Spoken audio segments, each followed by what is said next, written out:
Chapter 10. Springtime. Snowbell, the cat, enjoyed nighttime more than daytime. Perhaps it was because his eyes liked the dark, but I think it was because there are always so many worthwhile things going on in New York at night.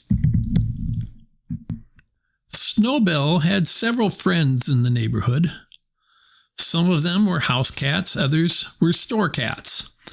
He knew a Maltese cat at the A&P, a white Persian in the apartment house next door, a tortoiseshell in the delicatessen, a tiger cat in the basement of the branch library, and a beautiful young Angora who had escaped from a cage in a pet shop on 3rd Avenue and gone to live a free life of her own in the tool house of a small park near Stuart's home.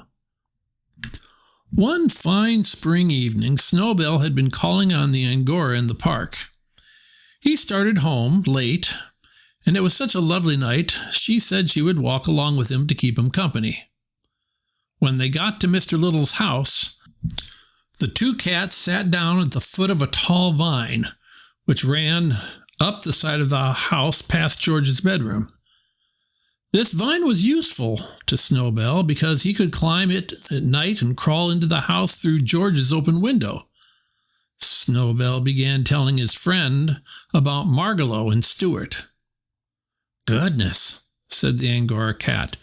"You mean to say you live in the same house with a bird and a mouse and don't do anything about it?" "That's the situation," replied Snowbell. "But what can I do about it? Please remember that Stuart is a member of the family, and the bird is a permanent guest, like myself." "Well," said Snowbell's friend, "all I can say is you've got more self-control than I have." "Doubtless," said Snowbell. "However, I sometimes think I've got too much self-control for my own good. I've been terribly nervous and upset lately, and I think it's because I'm always holding myself in." The cats' voices grew louder, and they talked so loudly that they never heard a slight rustling in the vine a few feet above their heads. It was a gray pigeon who had been asleep there and who had awakened at the sound of cats and begun to listen. "This sounds like an interesting conversation," said the pigeon to himself. "Maybe I'd better stay around, see if I can learn something." "Look here," he heard the Angora cat say to Snowbell. "I admit that a cat has a duty toward her own people, and that under the circumstances it would be wrong for you to eat Margalo. But I'm not a member of your family, and there's nothing to stop me from eating her, is there?" "Nothing I can think of offhand," said Snowbell. "Then here I go," said the Angora, starting up the vine. The pigeon was wide awake by this time, ready to fly away, but the voices down below continued. "Wait a minute," said Snowbell. "Don't be in such a hurry. I don't think you'd better go in there tonight." "Why not?" asked the other cat. "Well, for one thing, you're not supposed to enter our house. It's unlawful entry. You might get into trouble." "I won't get into any trouble," said the Angora. "Please wait till tomorrow night," said Snowbell firmly. "Mr. and Mrs. Little will be going out tomorrow night, and you won't be taking such a risk. It's for your own good I'm suggesting this."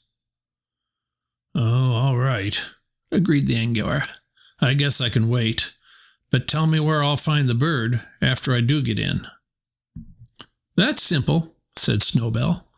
"Climb this vine, enter George's room through the open window, then go downstairs and you'll find the bird asleep in the Boston Firm on the bookcase."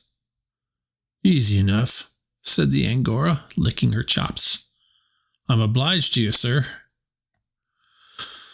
"Well, the old thing," whispered the pigeon to himself, and he flew away quickly to find a piece of writing paper and a pencil. Snowbell said good night to his friend and climbed up the vine and went into bed. Next morning, Margalo found a note on the branch of her fern when she woke. It said, "Beware of a strange cat who will come by night." It was signed, "A Well-Wisher."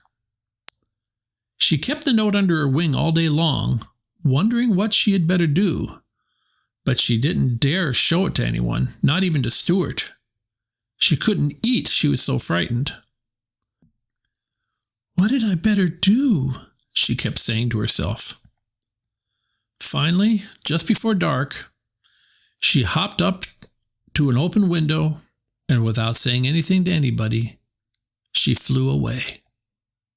It was springtime, and she flew north just as fast as she could fly, because something inside her told her that north was the way for a bird to go when spring comes to the land.